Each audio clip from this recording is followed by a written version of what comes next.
Kirk Hilliard. This is Rusty Burns for Kirk and Burns Show. We are here today to talk about high school football. This has been a very popular segment, and we've got a special guest with us here today. So we've got with us today Mr. Dwight Vick of Victory Life and so many other platforms. Welcome to the show, Mr. Vick.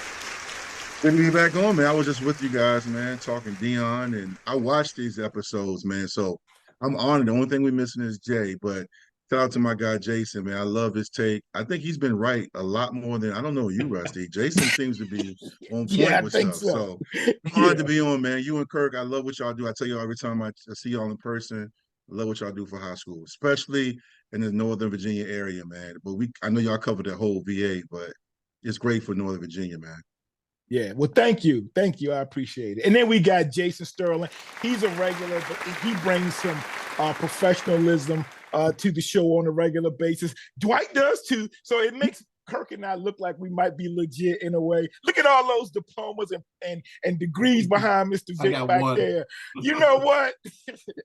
Let people know I'm more than a football player. I did go to class. Beamer made sure, man, and I'm proud of those degrees, man, and those awards, man. That means a lot, man. Yeah, I've got a curtain behind me, and he's got 12 degrees behind him, man. But Jason is the man. He's the voice of Stonebridge football at times at some of the home games, and he just knows that whole community. But if you listen to him, he really does know his stuff. I mean, he breaks it down for you. But welcome to the show, Jason. Thank you, Rusty. Appreciate it, man. Yep. And Kirk, why don't you tell folks where they can find our show and then let them know a little bit about Jay Gholson. Yes, sir. So please subscribe to us. Just takes a second. If you're older, our demographic, and you're technically challenged, just hit subscribe and or get a younger person to show you. Follow us on Twitter at the Kirkenberg, and then all the other platforms. Just Google Kirkenberg. We are on all of them if you want to listen sometime working out or driving your car. And then we started a new forum for Northern Virginia. Okay. It's on Facebook, the 703 Nova High School Sports Group. All right. And we want to push members towards that. We want to talk Fairfax County. We want to talk Loudon. We want to talk Prince William. But we also want to get the guys out in Fauquier, out in Clark County, going out towards Frederick, Millbrook, and Hanley, and those great programs out there. And Stafford County, Stafford, Colonial Forge, Stafford might Mountain be the best View. county for football players. But yeah, so make sure that you check us out. And we want to promote this Daily Picks as the ReMax Jay Gholson Real Estate Agent show. So Jay has been in real estate for 29 years. He's a local guy. He graduated from Potomac High School, also went to Virginia Union. And Jay will definitely take care of you. Just look up Jay Gholson. His number is 703-517-8640. So give Jay a call with your real estate needs, and he can help you out. So let's roll into last week's games, which I was telling you guys that I will mark games that people got wrong with a highlighted color. And man, we had some upsets last week. So and we got some good feedback. Colonial Forge defeated Patriot, and looks like Rusty had Patriot winning. But any debrief on that, Rusty? That Colonial Forge game? Most people thought Colonial Forge was going to win. I watched that game. I was supposed to call that game for Prince William Sports and Entertainment. Yep. I had done all my research. I was going to be calling it with Justin Richards and all. And man, I just had to work late. But while I was in DC, I was watching it online. But it was a great game. Patriot played them really well and had the lead. But Colonial Forge came back at the end. And I thought that it just shows you how strong this region is.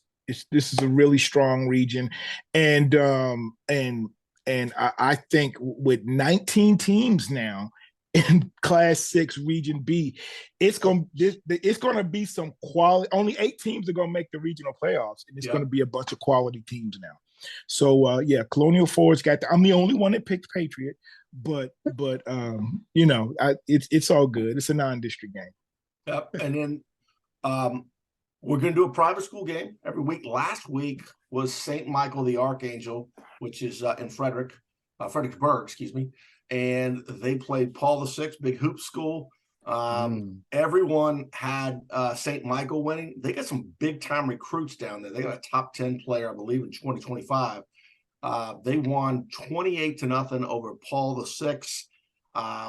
We'll switch over to a big game for Northern Virginia fans, and that was, I was surprised by this. Quince Orchard beat Stonebridge 29-24, and they scored with 17 seconds left. This is a Stonebridge team, and I'm gonna let Jason chime in because he was there. This is a Stonebridge team that hadn't won a game yet, and also got a kind of a get well game postponed. 2 or 3 time state champion QO up in Gaithersburg, hostile environment. Jason, it went down to the wire. Give us a debrief on that Stonebridge game. Yeah, real quick. I mean, Quince Orchard has a 33-game winning streak now. They've won last 2 Class 4 state championships. They are probably the best public school right now from a football standpoint in the state of Maryland. Some really good private schools with St. Francis and DeMatha and Good Counsel, those schools. But from a public school standpoint, it doesn't get any better. This was a physical football game. Probably the most physical game Stonebridge has played since maybe one of the Highland Springs games where they had to go toe-to-toe with those types of teams. To Kirk's point, Stonebridge had a great comeback. They were down 14-0. They started counterpunching. They went to that true single wing. Miles Turpin got a lot of the carries at that point. Kirk, I know you were asking about that. Yep. You know, is he going to touch the ball? Once he and Tyson Miller were in the backfield, they really started ramming it down Quince Orchard's throat. They took the lead with 1:58 left, 22-21. But unfortunately, their Achilles heel this year has been the big play late in games. We saw it against Madison, saw it here, and QO struck with almost a 40-yard pass with 17 seconds left to tip it in their favor. But it's a very physical game. It's pretty chippy. So if you get a chance to check out the highlights, certainly do that. But I think it's the type of game that Stonebridge needed. So it's good to see them play well. But tip of the hat to Quince Orchard. They're a really, really good football team up in Maryland. Yeah, no doubt. I think that Stonebridge going into the playoffs is going to be very dangerous. I feel like Miles Turpin's going to touch the ball a lot more, and they're going to right the ship there. So the next game. I agree. So hold on. So everybody picked QO, but Coach Mickey Thompson, I did pick you all, and I was right up until the last minute of that game. I had your back, bro. So I kind of get like half a point for that. Yes, sir. I forgot to point that out. Rusty did have you. Everyone got, and so everyone but me got picked Quince Orchard. Yep, and then it looks like Jason was the closest with the margin on Stonebridge. The next game, big rivalry in Arlington. We talked about Sandra Bullock versus Katie Kirk School. Washington Liberty 21, Yorktown 8. Every single one of us got that game wrong, including our guest picker, Monet Anderson. And just want to encourage the people at Washington and Liberty, hey, tell us about what you got going on. And that's a big victory. I mean, Yorktown is a perennial. They typically come out on top in Arlington. So that's going to be shaping up to be a good matchup. And the next game, by the way, South County at Fairfax. My reverse pick worked. It worked. If I had said South County like I do all the other times, they would have lost. So thanks to me for picking Fairfax. My boy Jordan Dennis came through and beat him. Yep. Beat him bad. Well, that 50-7, a resounding 50-7. Yeah, 50-7. Yeah. So for you folks, check out that 703 Nova High School Sports Group page. We're going to do a Northern Virginia top 10 this week, and we'll release that and give us feedback on that. But the reason why I bring that up is South County, Rusty, Jason, and Dwight. South County's bumping up towards the top, with Vienna, Madison. Some of the teams out there, look out for them. And but some of my astute analysis was the fact, of course, their quarterback, who's a family friend, and I coached them. We won a championship with Jordan as my QB. But also was the fact that their coach is back. That led them to the state. Yeah, Panoni back from their state championship in 2019. So he's back, and it just took him a couple of games to get things figured out, but they're going to be rolling. And so watch out for South County, y'all. Monet Anderson picked that game correctly, and I believe she was at that game. And South County's been good to Virginia Tech with the Van Dyke brothers. The next game was a big city rivalry in Roanoke. Two great programs. Patrick Henry, William Fleming was 27-19. Patrick Henry, that was a great game. And I think that went about as everybody expected. Our buddy Matt Case at the Roanoke Times gave us a good preview. And by the way, Northern Virginia, Patrick Henry is a team you want to watch, because when it comes time in those Division V playoffs, they're on our side of the draw. So you think about Stonebridge and who's going to come out of our region. We could see Stonebridge going down there because of the records, so that you want to keep an eye on Patrick Henry. The next game, big showdown in 757 was Nansemond and River and Oscar Smith. And, Nansemond and River 42, Oscar Smith 28. I got it right. Only person got it right was Gholson. Jay. Gholson got that right. And the thing is that that was a resounding victory. Those are two great programs. But hey, look, those Oscar Smith folks on that Hampton Roads high school football page, they used to be so Oscar Smith the greatest. They have turned on their coaches. They have turned on their players. And we called it. They were frauds 2 years ago. We called it. If you got real love for your program, you don't do this. Smith said. That's what they were saying, right? Yep. Yeah. So they are young. Oscar Smith's young. I've looked at Nansemond and River, and we have a game this week, by the way, where Nansemond and River is involved. Guys, they've got probably, 8 to 10 kids who are going to play college ball. And a lot of people don't give credit to kids that play Division II and Division III. You're still playing college football. So that was a big victory. I know that Lonnie Andrews, I think Oscar Smith has settled. He came in the game, stretched the field for Oscar Smith. He's a freshman, so look out for him. He's got good size, great arm. But I think Oscar Smith, they're starting to think about next year. But Nansemond River, another team that's in that division or that region with Maury, Kings Fork, Warwick. Bethel, the Bruins. Oh my God! In the 757. So look out for that one. Hey, Kurt, can I just add my 2 cents? I'm not going to do a soliloquy, but I'll just say this: Rusty. I saw him like my comment when I forgot which Oscar Smith fan came on that chat and said about their history and all the things they've done. I have the immense amount of respect for Oscar Smith, but understand this: somebody that was a Hampton Crabber. When you and the Freedom Woodbridge will experience this, Highland Springs is experiencing this, Alabama experiences this. When you have the expectations of state championship or bust, people are going to hold you to that. It's a what have you done for me lately business. So the historical perspective and points are respected, but it's a new season every year. And no one's going to care when you've been dominating your district and your region for decades. You know what I'm saying? So I get I have a lot of respect. I know we all do for Oscar Smith, but that's just the way it is. I mean, that's just how it is. When you win, that's the expectation. Yep. Absolutely. Things come and go. You look at, Phoebus, everybody thinks a perennial winner. Go back to our age, we were perennial losers. We were 0-10 in 1984, and obviously we turned around. I can't relate to that. Green Run beat us 7 as long as not Darby. So that's now, crazy. The next game, Maury and Dinwiddie. Maury just lines up those tough opponents with Highland Springs. So Maury went up to Dinwiddie. They handled that game.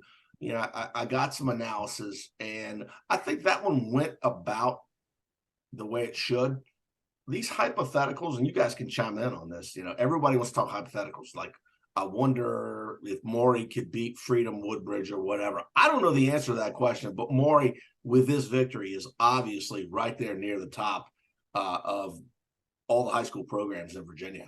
Yeah, I actually saw this game. Jason, did you get a chance to see it? I saw some of the highlights of it, Rusty. For great first half. They were, I think, Dinwiddie was up right at the half or close Yeah, to they it. were. They Yeah. were up. They They were were up, up there. I think, but- 21-20 at the half.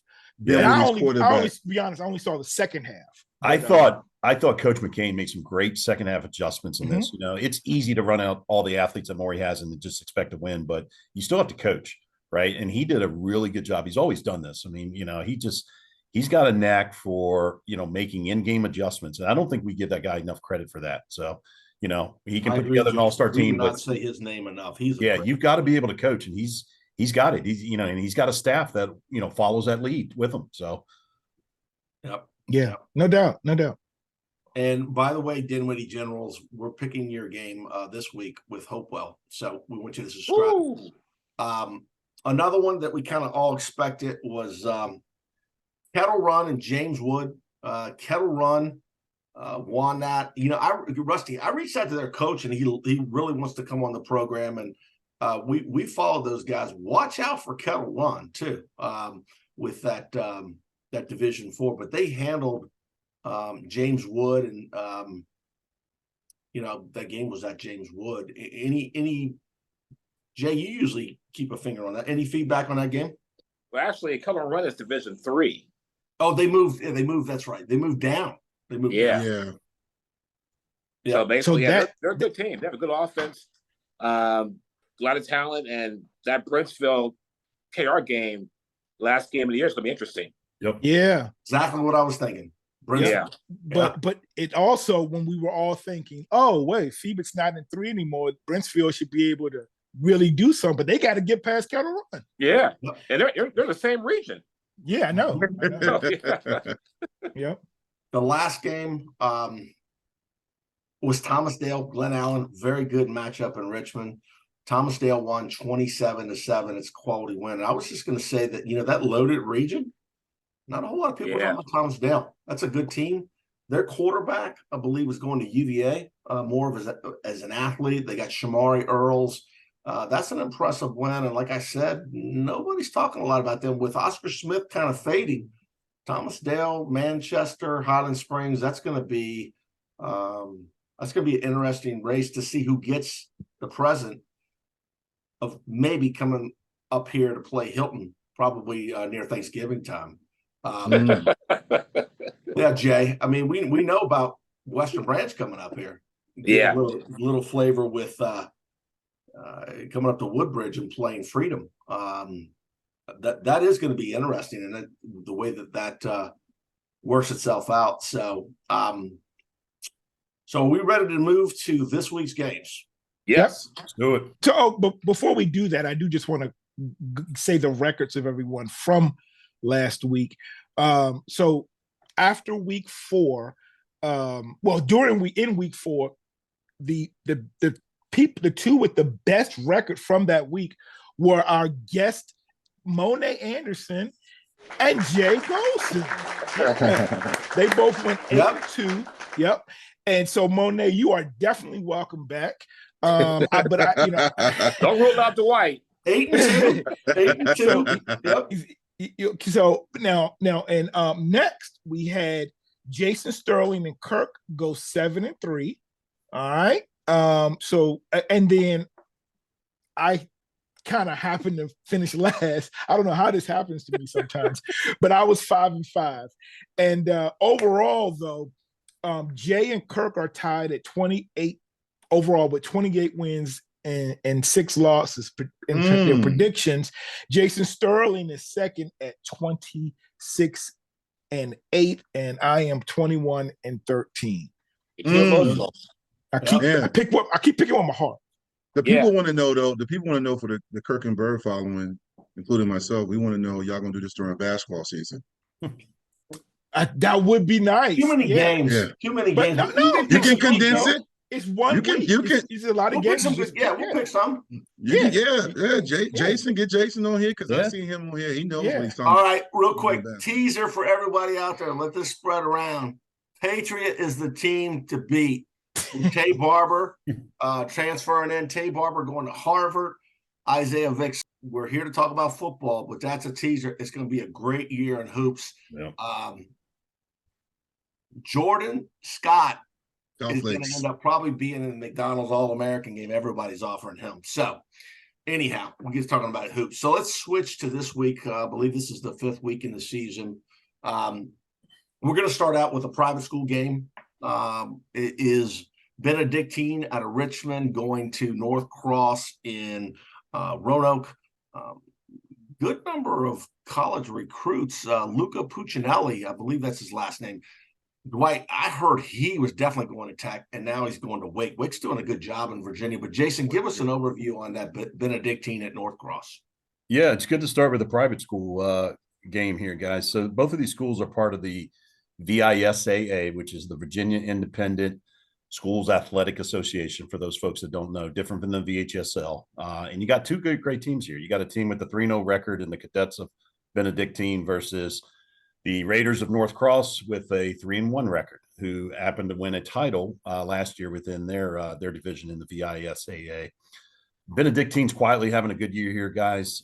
They've had 3 fairly comfortable wins. Their head coach, a guy named Greg Lilly, he's always got a perennial contender with these guys, right?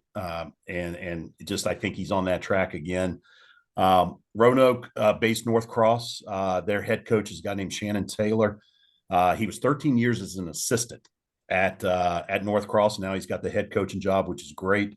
They're led by running back Cam Johnson. They've got a Pitt commit on the offensive line. I'm trying to get his name right here. His name is Moritz Schomeranzer. Yep. He's going to Pitt, so he's a really good player. They're off to a great start at 3-1. I just think Benedictine's got too much firepower. I really like what they're going to do. They're climbing the ranks in the Richmond rankings when you mix the public and private schools.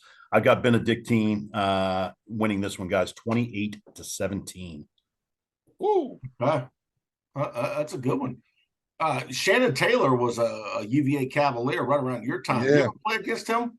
Who, me? I blocked him. That's what I thought. That's my guy. He was a quarterback in high school, and then he played. He was thick as a quarterback, and they moved him to defensive tackle. I played against him in '97 and '98. He's my guy. He has a strength and conditioning program company with Jared Ferguson. They did for kids in that Roanoke, Lynchburg area, whatever. So Shannon's my dude, and he is a great player for UVA, and he's a very good coach and motivator. So with that being said, I'm still gonna pick against him. I'm going with them. I think they are legit. I think they're good. I just think they win that game. I'm gonna go 31-13. All right, Benedictine. All right, we got that. How about you, Jason? Oh, I did it. You want to go to Jay? You or Jay. That's fine. Okay. That's a long bus ride from Richmond to Roanoke. So I'm going to go with North Cross 14, Benedictine 6. Defensive battle. Yeah. You love that travel card, man. I know. Good gracious. Every time I watch y'all show, that bus ride. That's it. Big Gholson in that bus ride. That bus ride. Yeah. Bus ride or no bus ride, I think Benedictine's going to take this one. It'll be close. Yeah, right. It'll be close. The bus ride will narrow the margin of victory, but Benedictine 27-20. Okay. All right. I like Benedictine also. I talked to Matt Hatfield, Virginia Preps. Matt's the godfather. Cody Shelton, quarterback. I believe he played at Manchester in the past. He is a very good multi-purpose high school quarterback. He moves around. He can run it. He can throw it. They've got a big tight end, Luca Puccinelli. Like I said, I heard he was going to Virginia Tech, but he's going to Wake. Wake's doing a good job in Virginia. And then North Cross, also with Schmorenranzer, great player going to Pitt. Pitt's another one that's coming down here and getting kids. But just too much firepower. Matt saw Benedictine play Atlantic Christian down there in Virginia Beach, and he was pretty impressed with them. So we got that. Now, the next one is a great game for the 804, 2 storied programs. Hopewell is going to Dinwiddie. That's going to be another game. Dinwiddie, by the way, with their schedule, Glenville out of Cleveland, Maury, just unbelievable the way they're starting the season. Jason, you being a Dinwiddie General alum, give us like a quick preview of that game. Yeah, probably the best 2-2 team in the state. I would venture a guess is Dinwiddie. I'd hate to run into them right now. They've played really great and they're dynamic. Let me talk a little bit about Hopewell because I've been underselling them all season. I think two of my losses this year in my picks, I went against Hopewell, and I quickly going to have to learn my lesson here. Kayshawn Henderson, the younger brother of Travion Henderson, he's got the ground game churning for Hopewell. And it seems like Hopewell every year, people just sort of brush them to the side and they come out and they play very, very well and they can make some deep runs in the playoffs. But do not discount Dinwiddie, guys. That schedule is going to help them out. Again, 2-2. If, maybe in a normal schedule, they're sitting at 4-0 and we're ranking them up there right with the Morys and the Freedoms of the world. I think the home field in this game for Dinwiddie pays dividends here. They pull this one out. It's a close game. I think Hopewell's going to hang in there. And I could be wrong on this pick, but I like Dinwiddie at home on Friday night, 30-24. All right. Like that. Mr. Vic, our guest. I'm on Dinwiddie. I'm on Dinwiddie hard. I was on them last year regarding their talent. They were kind of overshadowed because, the region they were in. But I love the kid. I've been talking about him. Now everybody's starting to text me, hey, you ahead of the game. The quarterback they got. Harry Dalton. Yeah. Harry Dalton. I've been on him from day one, and I'm telling you, he's special. The Morey coaches, from what I hear from all my people that went to that game, they were raving about him. And that's Morey who made Highland Springs look pedestrian. So, again, Harry Dalton, to give Morey those kind of problems with the speed and athleticism they have on defense, I'm going with Dinwiddie, man. 28-20. All right. Okay. There we go. Mr. Gholson. If I were a betting man, I'll bet Dwight Vicks 2 college degrees and go with Dinwiddie. 3. It's 3. I got 4. 4. I got 4. I'm saying I'll bet 2 of them. Oh, okay. 2 of his degrees. Yeah. Dinwiddie, 29, Hopewell, 12. All right. What's Dwight's degrees? 2 degrees. Nah, man, you gotta bet that money you make off real estate, man. Don't put any degrees out there. That's high school football, man. Anything can happen, man. Rusty, I'm gonna let you make your pick, but you must have a fraternity brother, an Alpha Phi Alpha. I know. A 6th cousin with this pick. Tell us, Rusty. Our player he coached. No. My cousin is the Brent Bird, whose son played at Navy, but he's transferring out. Brent was a great basketball, football, and baseball player at Surrey County back in the 90s. But Brent is the principal of Dinwiddie Middle School. Okay. And he was a great athlete. Both of his kids, his son, like I said, is getting ready to transfer to another school from Navy. His daughter just graduated. Was a basketball player at St. Aug, and she won a state championship at Surrey County during the COVID year. But despite Brent having those ties to Dinwiddie, I'm going to go with Hopewell to win this 38-28. They're both really good programs, and this is a real rivalry. I remember back in the day when I went to school at VCU, and a lot of people from that region went to school with me, and this is a really big rivalry in that area. That's a great point. Great point. Yeah, I like Dinwiddie. Coach Mills is a great team down there, and Harry Dalton, as Nick Saban in Alabama has offered him. He got all kinds of SEC offers, and we all know a lot of great football players in Canton were high school quarterbacks, including some defensive linemen. Harry Dalton's special, and Sean Henderson over at Hopewell.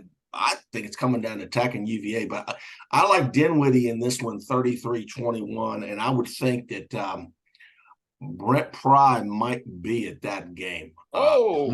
Yeah. So next one is Potomac Falls, Pot Falls undefeated. Tuscarora's undefeated. Pot Falls, and Potomac Falls, traditionally a basketball school with Jeff Halls, who's got state championships. And by the way, he's approaching 500 victories. But Tuscarora is undefeated, one of the top teams in the region for 4. And this is a home game. I think that I will say this about this Loudoun County game. And Jason, feel free to chime in when I finish. But I think that this is an upset alert. Potomac Falls has been a team that they've been, they had Scott Woodleaf, 1982 Kickingham grad. He was there for a while. I believe his son was a quarterback. And they've had some pretty good athletes come out of there. Tuscarora had a very close game, Jason. I believe it was double or triple overtime with Light Ridge, which is the newest high school in Loudoun County. So my prediction is that Tommy Pete is a weapon at quarterback for Potomac Falls. He's got some great prospects. I know Jonah Uloa. Jonah, if I messed up your last name, message me, let me know. But just too many weapons for Potomac Falls. But Tuscarora, upset alert though. Don't be surprised if Potomac Falls pulls it out. I've got Tuscarora 19-16. Jason, I know you know so much about Loudoun County football. Let me get your input on that one. Yeah, Tuscarora, they're undefeated right now. They did have that close game against Light Ridge. I was just looking at their schedule the rest of the way. If they win this game, and I think they will, and I'll give you a score in a second, I think they run the table in the regular season. Take a look at their schedule when you get a chance. Maybe Loudoun County gives them, or I think it's Valley. I can't remember. They got one of the possibly difficult game, but they may be sitting at 10-0 in the regular season, which will work very well for them from a seeding standpoint when it comes to the playoffs and getting those power points and home games and things like that. So their schedule weakens up a little bit, and they can get by this game. So hopefully they're not looking ahead and thinking they can run this thing. I really like what Tuskegee doing. Pot Falls gave Champ a pretty good game last week. They only lost by 9, I think, in that game. But if you think about this, Kirk, you talked about Tommy Pete. I know you like him. I like him too. I think he's a great quarterback for Tuskegee. I just think with him and Westfall, the big mountain man, paving the way here, they do knock off Pot Falls by a score of 35-13. Okay. All right. Dwight Vick. Hey, I would excuse me, Jason took some of my thunder about Tuscarora in regards to like what they're doing. I looked at their schedule because when I looked at this games, I was like, they can run a table. I like Tuscarora at home just because that's a very good program. I remember seeing them a few years ago against Lake Taylor in the state championship, and everybody was like, well, Lake Taylor's going to kill them. Lake Taylor eventually pulled away and won that, but it wasn't like they were intimidated by Lake Taylor's athletes. That's a good program tucked away in Loudoun County, and you kind of forget about them and you see them in the playoffs. So I respect that program. I'm going to go with Tuscarora winning that game. Let's go with 33-21. Okay. Jay Gholson. I really respect Loudoun County football. I'm going to say Tuskegee 16, Potomac Falls 6. Well, that sounds about right. All right. Mr. Bird. Yeah, Potomac Falls is 2-1, so you're like, oh, they're doing okay, but look, they won 2 games last year, okay, and the most they've won over the last 4 or 5 years is 5 games in a season, and they did that twice. Not that they can't improve or get better. I just don't think this is the week they pull a big upset and keep rolling. I think Tuscarora's at home. I think they win this 30-17, but I think it's going to be Tuskegee taking a big lead early, maintaining. When they start to put in the subs, that's when Potomac Falls gets their 2 scores. And I think at one point we might get my man Fletcher Westfall to tote the rock at the goal line. Yeah. Well, this could be a pretty good one. And I know Fletcher, being a major recruit, gets a lot of attention, but they've got a lot of good kids here. And that record, I agree with you about the schedule, because Jonah Uloa, when I was talking to him off the record, I was like, how do you think you guys are going to do? He goes, I think we're going to go 10-0, which is a great answer for a high school football player. But they've got Matt Hess at tailback. He's a great high school player, 2-way, plays middle linebacker. And I just think that they are definitely too much. So moving on, we've got a great game, and that's a great Northern Virginia game. When I sent this list of Rusty, there was 7 Fairfax County games. There's so many good matchups, but Lake Braddock, which is a power up here, is going to go to Fairfax, which is a very, very tough place to play, Fairfax. And Fairfax is coming off that tough loss that we talked about with South County, and Lake Braddock is a team that they surprised some people, right? And they're rebuilding. We had Coach Mike Doherty on. Jason or Rusty, you're going to give us the overview on Lake Braddock at Fairfax, which is going to be a great game. Yeah, the simple analysis I have and what I wanted to share is just that, look, Fairfax is a new kid on the block. They played great the last couple of years because of Tony Rojas. They've got the kid from Mountain View, and they're doing a great job of building that program. But like I said, over the last 25 years, they other than Brandon Royster, they're good, okay? Now, and they showed that they were human last week by losing to South County. I think that in this game, Lake Braddock, which only has one loss, and that's to Madison, I think, and they struggled early against Colgan. Like, that game was way too close early on. But I think Lake Braddock will kind of is starting to figure some things out. I think it'll be a close game, but I do like Lake Braddock to win 28-20 because I just think, Fairfax, this whole thing of winning is new to them, and let's see how they respond to a loss. Say this to Rusty. Hold on a second, Rusty. Lake Braddock was close with Colgan. Okay. Yes. Fairfax, you saying they're human? No, they were exposed by South County. Okay. Okay. I don't respect Fairfax County football. I live in Fairfax County. But this game here, I'll say Fairfax 19, Lake Braddock 12. Okay. But Jay, hold on. Jay, you do realize that Lake Braddock has been a really strong program for years. Really strong. Since when? Since the last 10 years. Oh, and they Lake put like Braddock's been solid for a long time. I'm on the last 15 years. They've probably got more Division I quarterbacks out of that program. Jay Gholson. They've been good. They've been good. Before Dwight goes, I'm just going to drop a little pearl on you, okay? Rusty's wife is a Lake Braddock Brewer. Thank you. If you don't know anything else, my wife graduated from Lake Braddock. She led us to 5 state championships in track. Indoor, outdoor, whatever. 5 state championships. She and all of those kids are awesome athletes. Fairfax, nobody thinks about Fairfax football. Come on. All right, Dwight Vick. Again, no disrespect, Coach. You're doing some great things, but come on.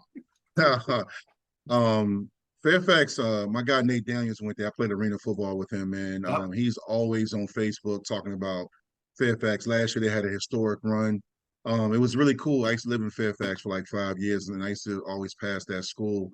They did surprise me last year, but I've always been respectful of Lake Braddock as well. I scrimmaged them back at UVA in the 90s. That's how good they've been. Hampton High, Coach Smith was very strategic when he scrimmaged, and we scrimmaged Lake Braddock, and even back in the 90s, they had those big boys. Yep. I think Lake Braddock is going to win this game. I'm going to go, though, Fairfax is going to come in with something improved. So I'm going to go 27-24 Lake Braddock. Ooh. All right. Yeah. Just because it's one of those games, man, where Fairfax doesn't want people to think it's a fluke last year. They got a good coach. They're building something. But Lake Braddock is, I give them the edge. I think it's going to be a good game, though. I think Lake Braddock gets on them early, and then Fairfax will fight back and make it interesting. Jason. Great analysis, Dwight. Yeah, that was spot on with what he's saying, guys. I mean, both of these teams come in at 3-1. I think that's not surprising because they're both good quality teams. I know we can argue is, who's got the more, serious legacy here. I will tell you the thing that surprises me is that thumping though that Fairfax took last week, guys. That was a high margin separation that I don't think any of us saw coming. Now, I think it was a case of maybe some of the kids getting in over their skis a little bit, drinking their own Kool-Aid, thinking that, hey, we're really good. Coach Trey Taylor's not going to allow that to happen again. I think he's going to coach these guys up this week. I think he's going to have a hard practice. If you're a part of that Fairfax football team, this week's going to be rough on you at practice. So I think they'll come out and put a good showing. Braddock's only lost those to James Madison, guys. That's a really good Madison team. So really I, too, just like you guys, I think this thing goes either way. I have it going down to the wire. I've got Braddock pulling this thing out 24-23. Very good game. Yeah. Okay. All right. Told y'all Jason's money. We got for the gamblers out there, yo. Over Yeah. under. Talk to Jason. Well, My that's guy right. Jason. Jay Gholson and I are the smart people this week because I'm going to go Okay. with Fairfax and Trey Taylor because I think this is a Ooh. statement game. Chris Jones, the Georgia commit, is at Fairfax. Tony Rojas, one of the best players I've seen in a long time, but and that's a tough place to play. That reminds us of back home, man, when games sold out and the stadium packed in. Little nugget.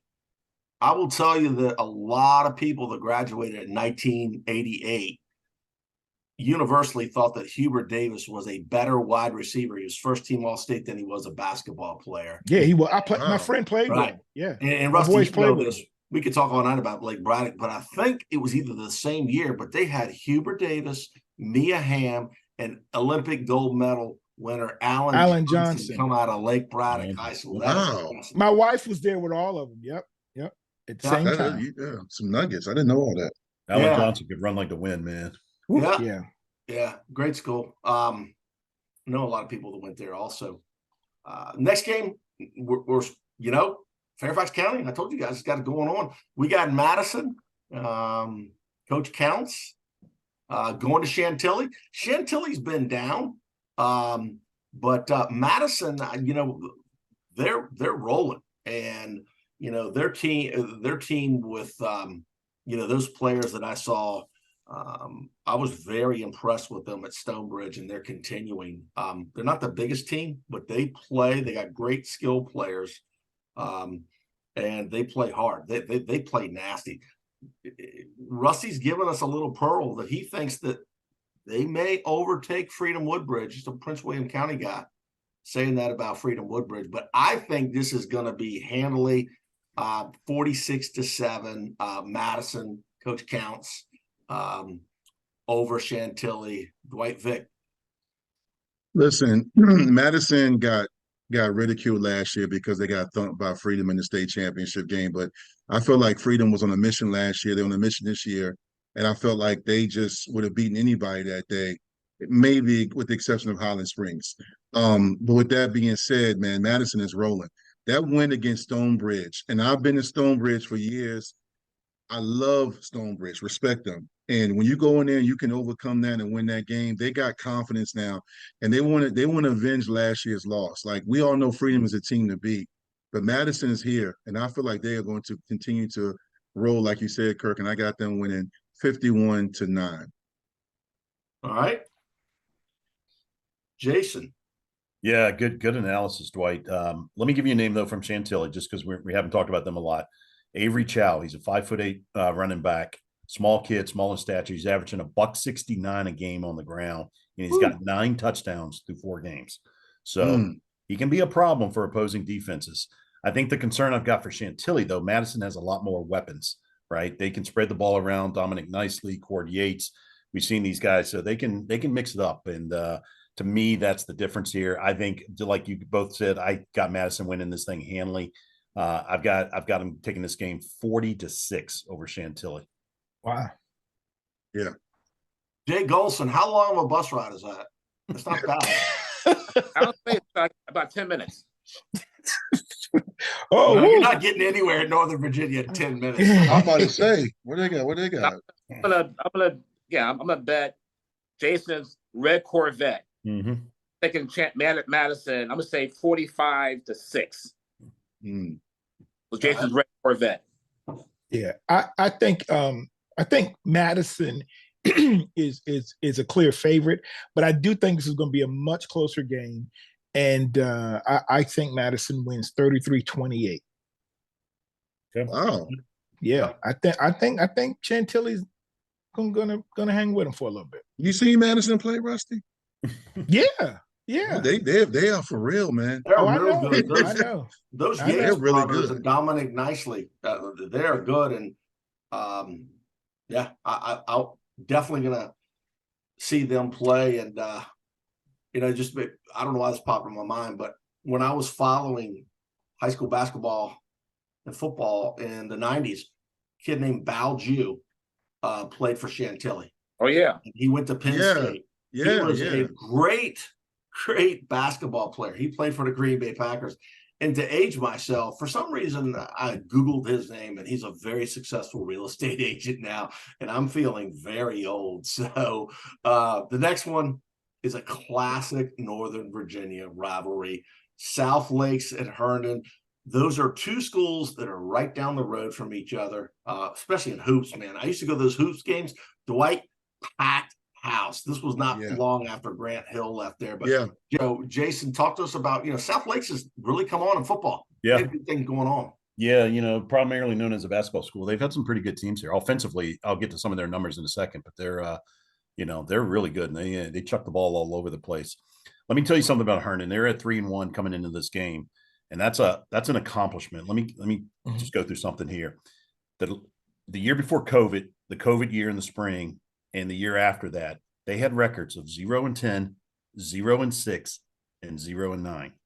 So they win a three football season window without winning a game, right? Last year, they actually made the playoffs. So somebody's turned the tide around here within that Herndon program. They almost beat Westfield in the first round. I think they lost by, it was like 31-29 in that first round. So, and they're sitting at 3-1 right now. So tip of the hat to Herndon. When programs hit rock bottom, you guys know, we've been around them. We've rooted for some of them. It's hard to turn a program around, right? It really is, because your culture goes away. Kids don't buy into it. Your numbers drop. So they, tip of the hat, because I think, when a team gets into that slide like that, it's hard to come out, and they seem to have found their way to do it. They've had 3 shutouts, guys. Herndon has shut out 3 teams in their 4 games. Now, they were shut out themselves in the other one, which is crazy. So they've actually played 4 games where there's one of the teams that scored 0 points, which is sort of nuts. And that was to Langley, the game they lost. But South Lakes rolls into this game. They're averaging 51 points a game. That's nuts. I think that something has to give between Herndon's defense and South Lakes offense. I'm giving the edge to South Lakes offense.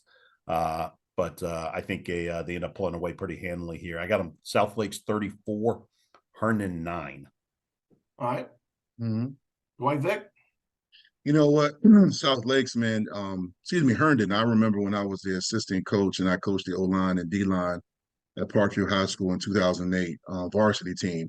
And I remember we played Herndon in an out-of-conference game, and I was like, wow, Herndon really was struggling. It was one of our few wins that season. And, that's when Loudoun County started to boom with all the Stone Bridges and all those other schools.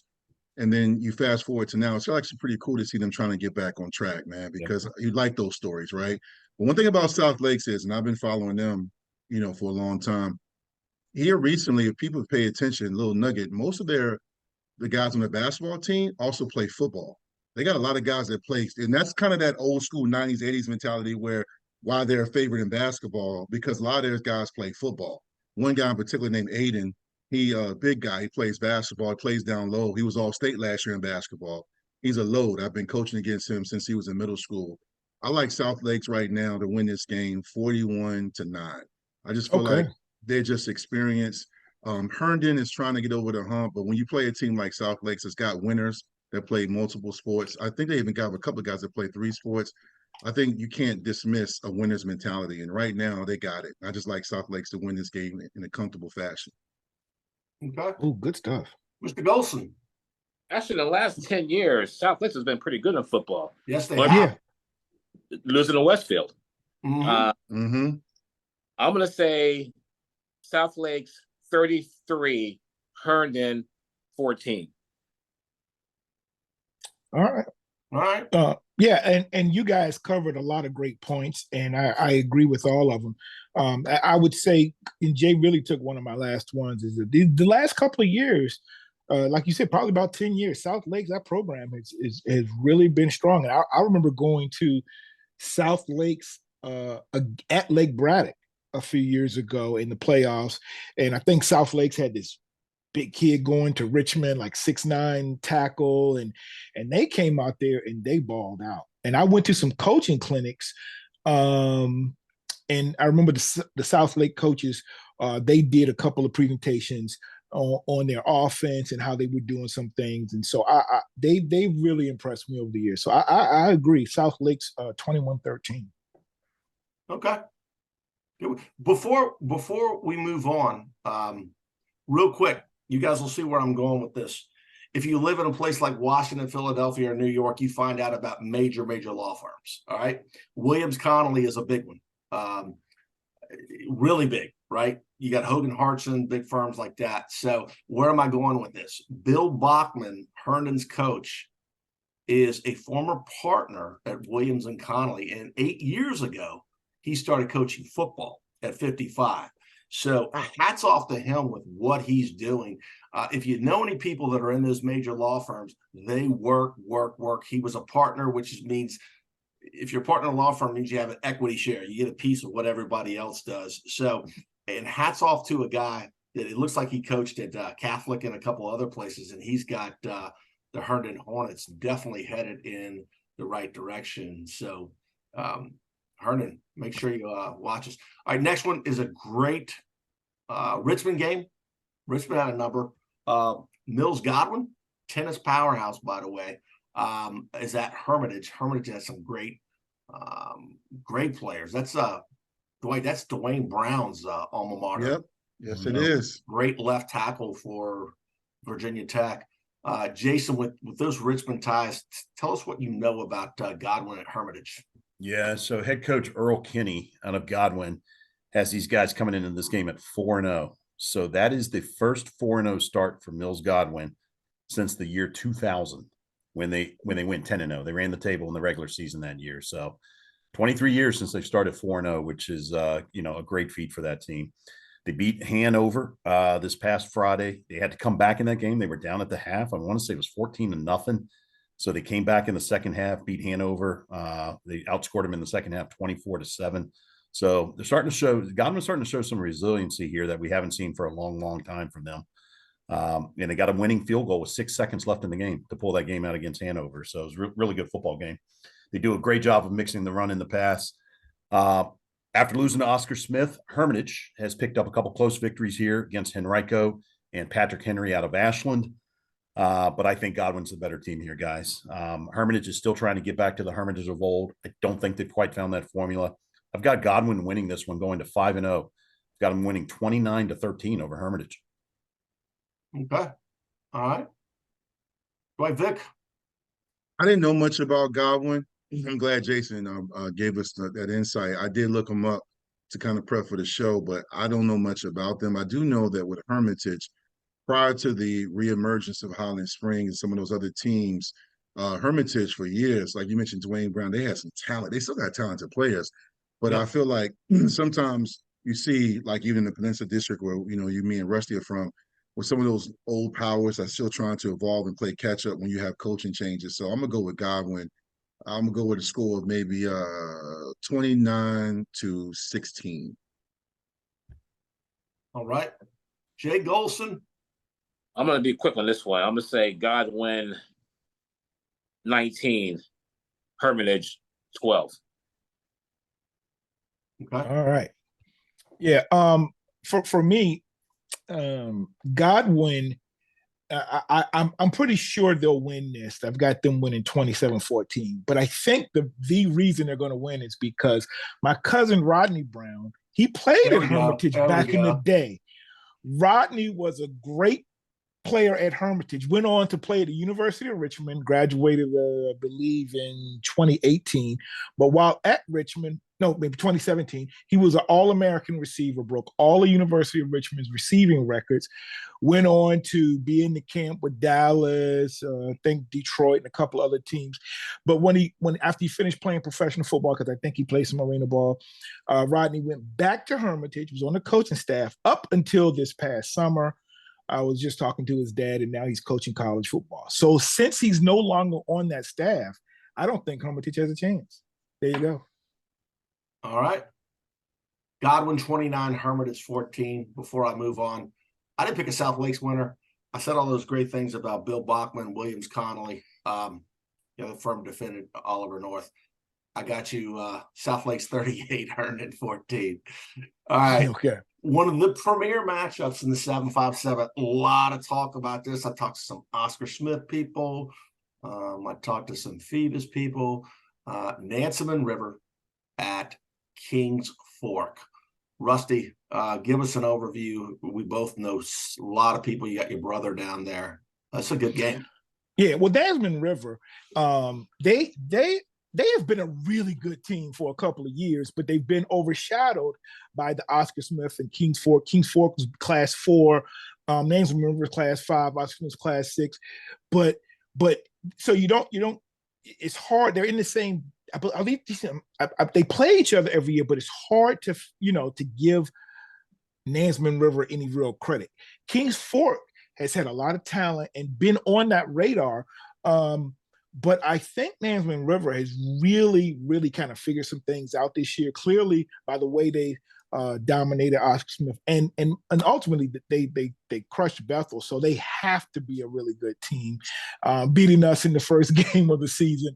And so, because of those victories, I'm going to say Kings Fork. It's going to be close, but Kings Fork is going to take the L to Desmond River 38-30. All right. Let's say, Mr. Vic. So I looked at this one. I went back and forth because Kings Fork has been there, done that. They've been so consistent in that region for a while. They just, that's a little. It's a funny situation because you have Western Branch right there.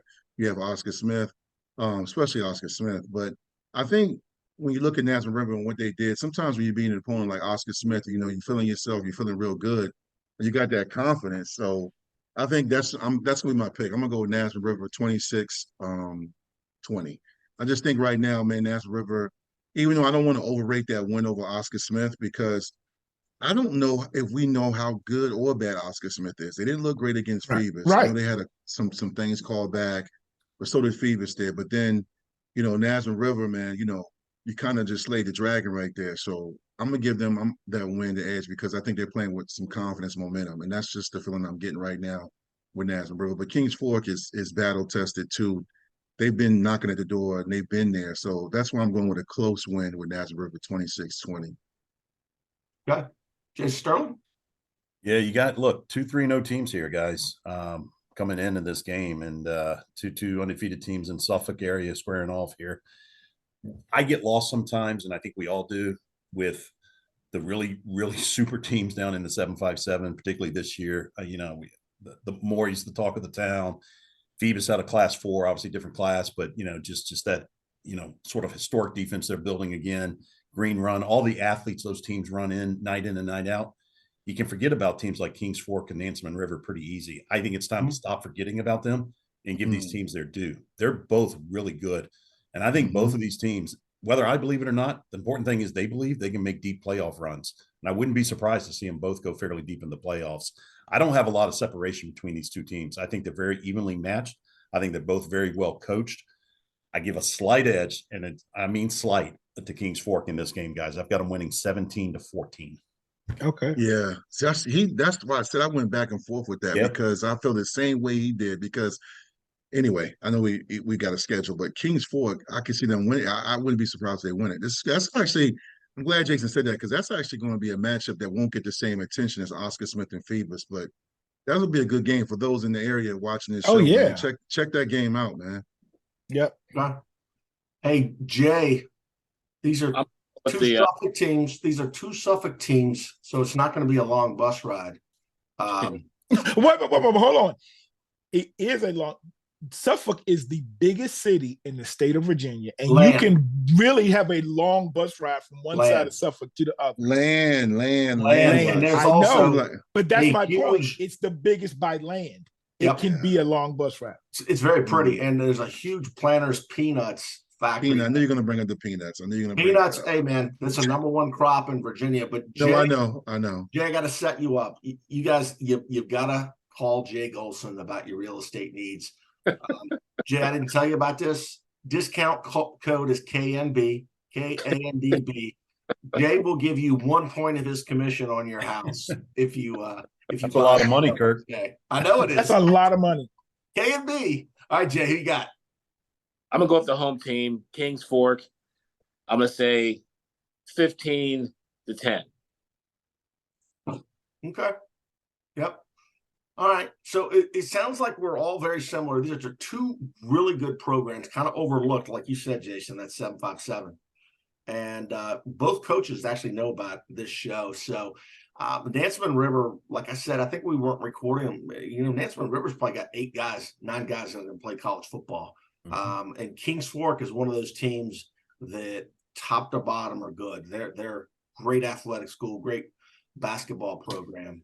Great basketball. I'm going to take, this is an extrapolation. I didn't have time to watch any film or anything. So I like Kings Fork 26-19. Either one of these can definitely win. So the next game is Bethel at Phoebus. All right. We got Rusty Bird Bethel brewing from 1987. I went to Phoebus, graduated in 1987. I'll let you start, Rusty, and then I'll add on. I think everybody's got something to say about this one. Your Bruins on Big Bethel Road. I will say this. My reverse picks has been doing pretty well. So I'm going to go Phoebus 42, Bethel 14, and I wore number 14 when I toted the Rocket Bethel. Right.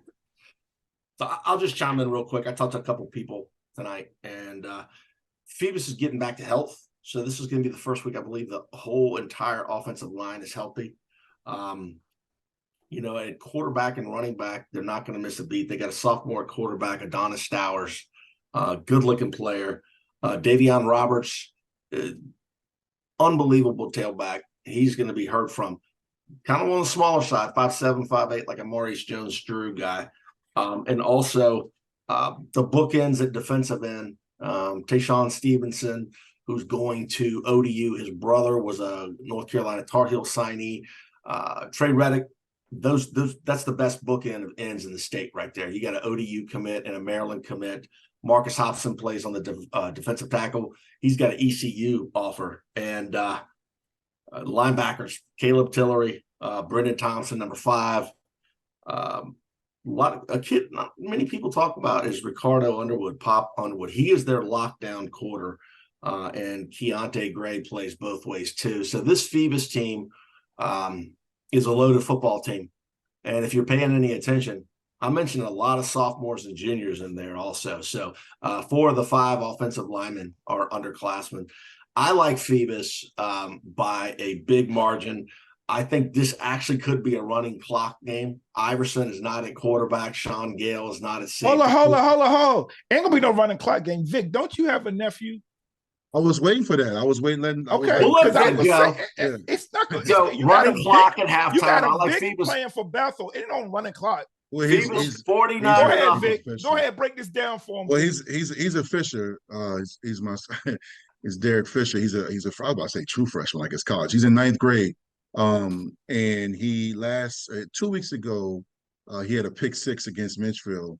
Yep, I saw 98 yards. He also last weekend against Woodside threw for a touchdown. He also ran for one. He starts both on offense and defense as a 9th grader. He is going to be the real deal by the time he's a junior. Jeraki Kroom, the great Hampton High and Hampton University quarterback, also coached on the state championship. He coached Allen Iverson, aka Bubba Chuck. Great coach, great. He's the AD for Bethel. He calls me after every big play Derek makes. Bethel's building something. They're 2-2. They won games they should have won. That's what you want to do when you want to get Bethel back on track. Believe it or not, Kirk talked about the core Phoebus has, and rightfully so. Bethel has a great core of kids that have been playing together since youth. Derek Fisher headlines that group. They got a great group. They're not going to be Phoebus, but soon they will be. I'll say that. And I'll say that to say that Phoebus is the class of the Peninsula District. I think somebody told me on the Hampton Roads group chat last year that I believe Phoebus hasn't lost a district game since 2016 or 17, which kind of is on one end. Phoebus shows you how strong they are, but also disappointing the pride of that district I have in the matchups they used to be. But they're the class of that district. And believe it or not, I'm going to say this, Phoebus, and the Phantom fans don't kill me. I know I'm a crabber, but Phoebus, people feel like they have a lot to prove because Oscar Smith losing, in the words of Jay Gholson, when he says, you need them to win, Oscar Smith didn't do them well. So a lot of people left that game talking on one end, the defense for Phoebus can be elite and special. It could be historic, but they had a lot of question marks on offense. That's why Oscar Smith shut them out, Dwight, in the second half. Remember that. Yeah. So with that being said, I think Phoebus is going to come out motivated. It's a district game. They don't want to give Bethel any confidence. It pains me to say it, but I think it is going to be a running clock because Phoebus is very big. I've told everybody, if you're looking for O-line and D-linemen, drive to Phoebus. They got them. They're physical and they're big. I see you making a face, Jay Gholson. I told him to go to Freedom too. And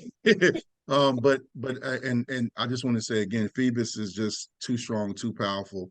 Bethel will play hard, but they're just too deep, and they're going to come out motivated because people still have doubts about their offense. And this will be a good game to get on track against Bethel. Yeah, All right. yeah. Score, Dwight. Did you name a score? I would probably say 56. I think Bethel scores. I think they get a 7. I'm gonna say my nephew, he scores. He's gonna score one. 56 to 7. Jason Sterling. Yeah, I'm pulling for your nephew, Dwight. It's nice to see Bethel rebound. I mean, 2-2 right now. After the dropping their first 2 games, those wins you mentioned them, Menchville, Woodside, they're trending in the right direction for sure. I totally agree with you. The problem is going to be a short trend here, I think, with Phoebus coming up next. I'm struggling, honestly, to find a way Bethel scores in this game. I've going back between 0 and a couple points here. That Phoebus defense, Kirk, you may think this is blasphemy, man. I think they're getting close to some of the historic levels of, what was it, 08 and 10, where some of those just dynamic defenses. Yeah. Those were all-time state of Virginia historical defenses, right? I'm not saying they're there yet, right? I think that, you see this over a season maybe, and they do that, but I think they're sort of getting close to that. And they think that's what they're up against. I don't think they're competing against other defenses. They're competing against their own 08 and 2010 defenses. If you want to watch 11 guys swarm to the football, throw in a tape of Phoebus and you'll be excited. So Bethel scores late in this one. I will say that. I hope it's your guy there, Dwight. But it's going to be late. I got Phoebus big time, 44-6. All right, common theme here. Jay Gholson, they don't have to get on the highway for the bus ride. It's like 85 and 86. Bethel will be scared getting off the bus. Weren't scared at all. You were scared in 85, 86. I'm Bethel. Of who? Of who? Nobody. Hampton. No, he won't. He definitely wasn't scared of him. No, I already know that. They had He some wasn't scared of balls. that. They had some balls. No. Look at Jay. He's stirring the wrong pot. I'm thinking, You about to get Rusty out of character. He about to put that helmet behind him. He almost grabbed that helmet. Man. Don't say that. I would say Phoebus 63, Bethel 6. All 20 right. o'clock by halftime. I like a let running clock. me just add one more thing. All right. I'm gonna be honest. I know Phoebus will win, and they'll win big.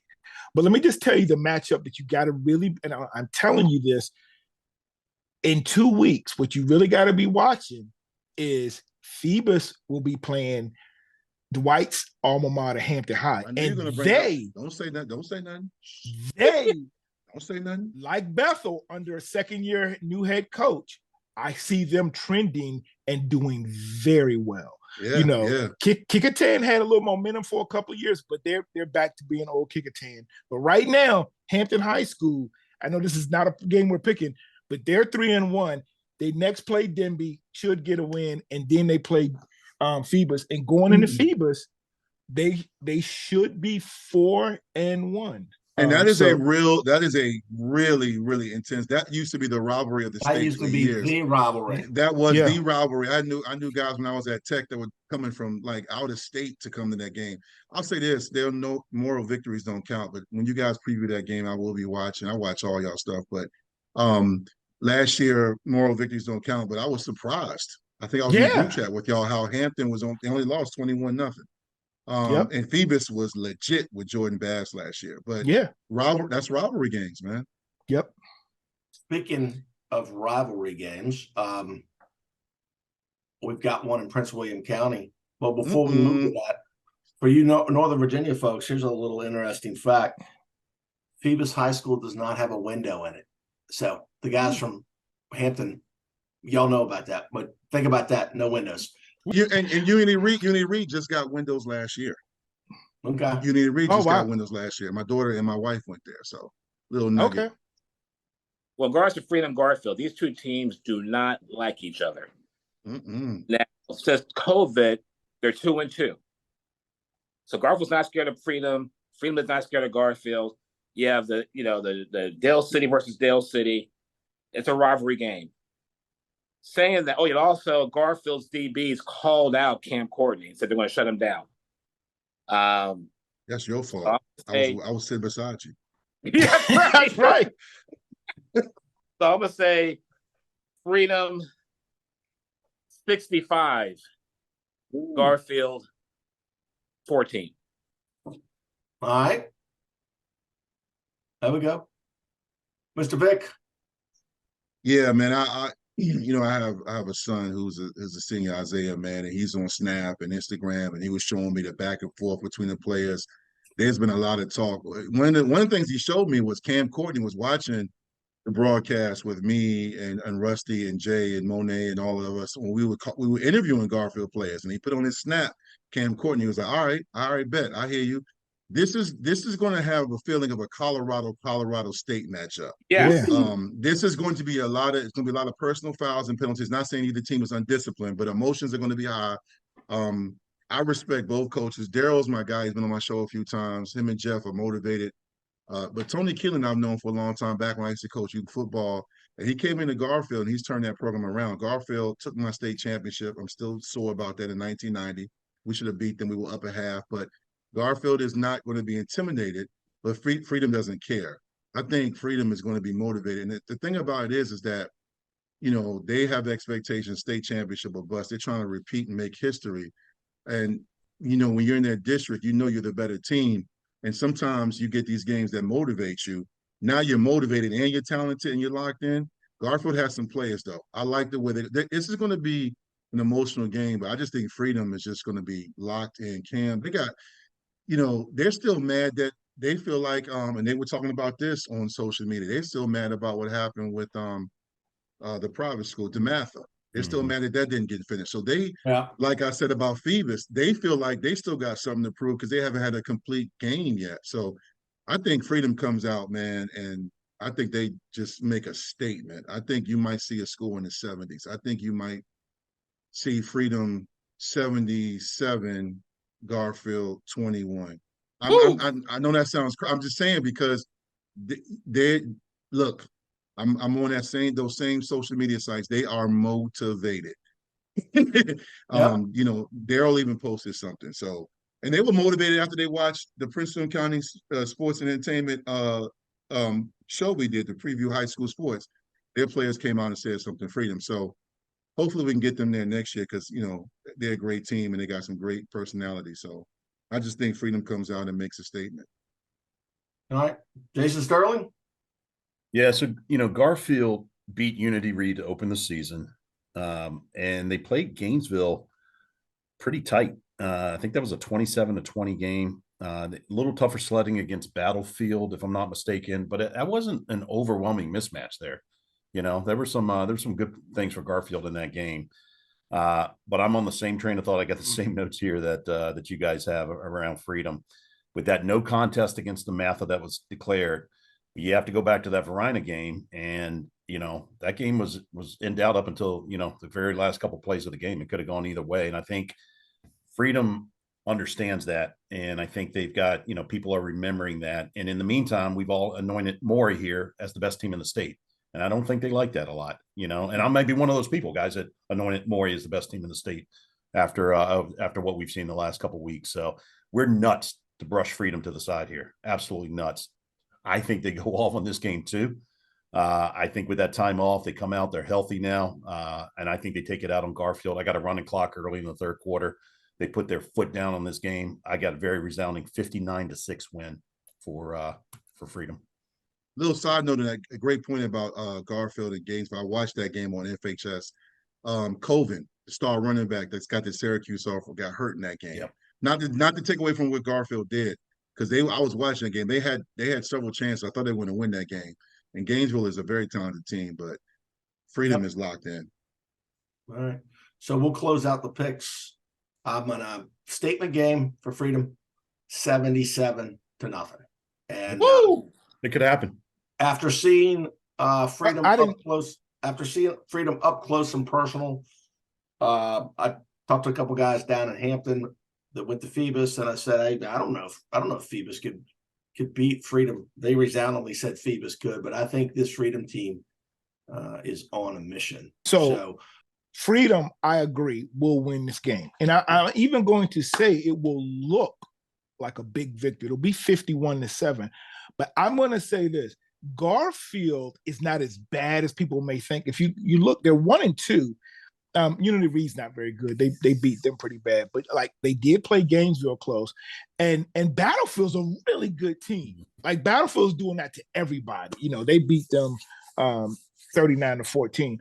I think with I know Freedom really wants to go out there and, you know, because of the things that Garfield said, they're going to really want to try to lay it on them. But if there's a way that 51-7 looks closer than it really is, I think this could be the game. I don't think Garfield backs down. I think it will be just closer in that first half.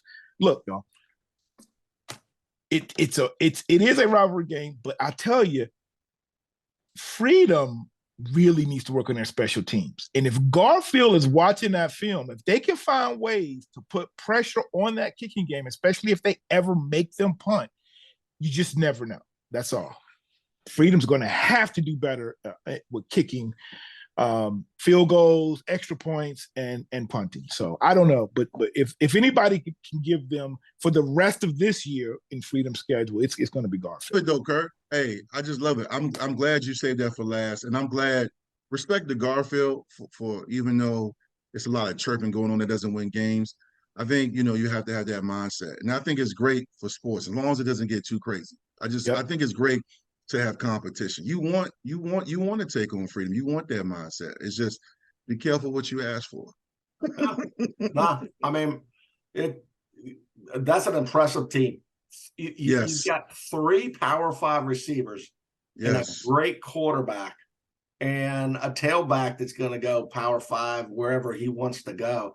And we talk about all those offer players. They've got a lot. They're good, solid top to bottom, as far as the line goes. So and Walter Hughes, my guy Walter. I know his father and his older brother. Listen, we don't talk enough about their line. I do think Rusty's right. I know we got to wrap up, but the special teams, that caught my eye too, because as dominant as Freedom is, we all know in the playoffs, when you're trying to repeat, there's going to be a game or two where you're going to need field position and those 3 points.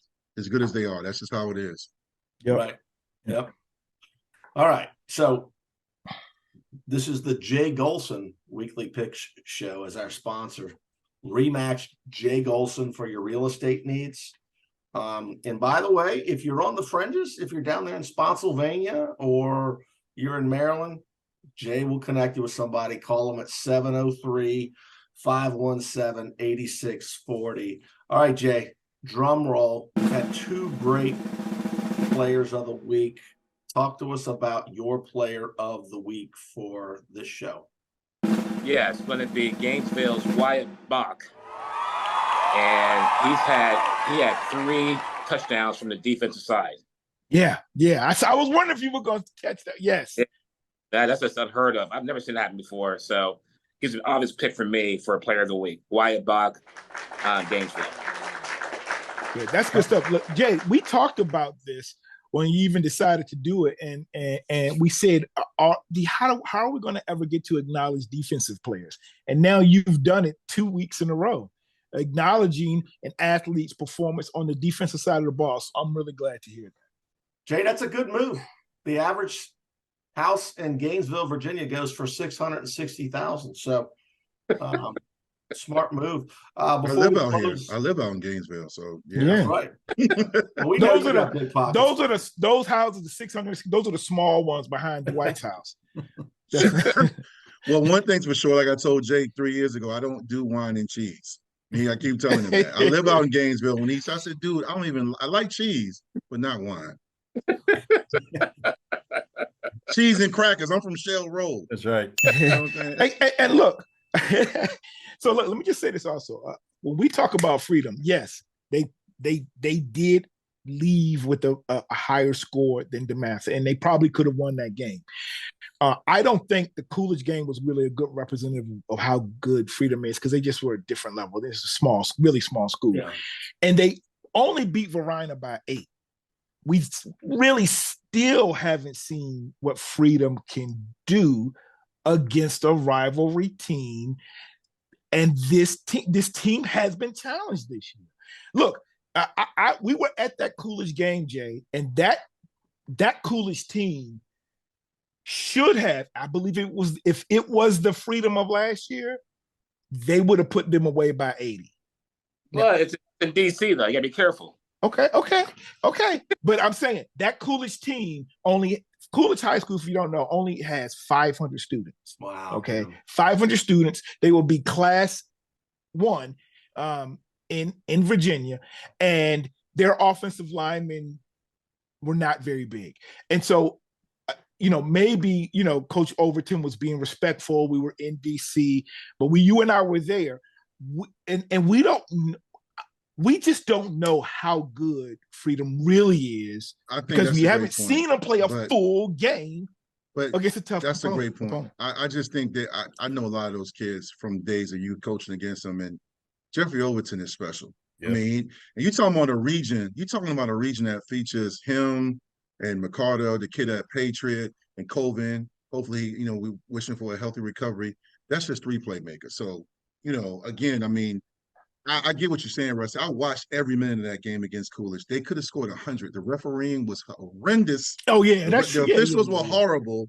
And on top of it, they just that run the clock. They were on pace to score 90 points. Yeah. But I think, again, I go back to my point. I think, Garfield is actually doing Freedom a favor when it comes to talking, because when you're a coach like Daryl, you want your guys to fight complacency. And I think they just come back and locked in. But, I mean, I respect Tony Keelan. That guy can coach. And he's going to have Garfield playing. They're going to play hard. It's just, I don't know how you defend them. There's just so many playmakers. I don't know how you defend all that.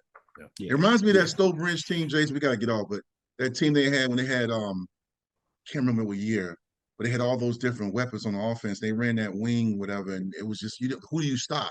Yeah. I can't remember the year. It'll come back to me, but anyway. We'll talk. I'm sure we're going to talk about it again. A lot of great football left.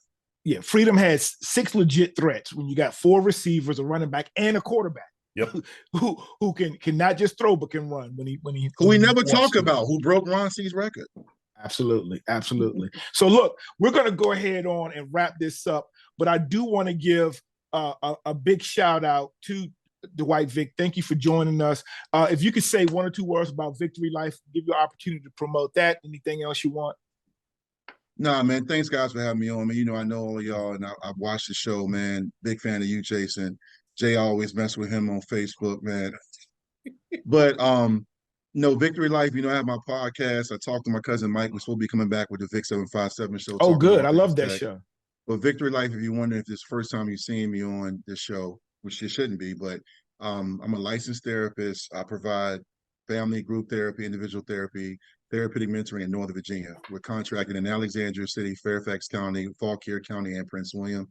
I do speaking engagements. I do everything. And we have the Victory Life Legacy podcast and spotlight, where we highlight players, coaches, cancer survivors, superintendents. So I'm all about positivity and uplifting the community.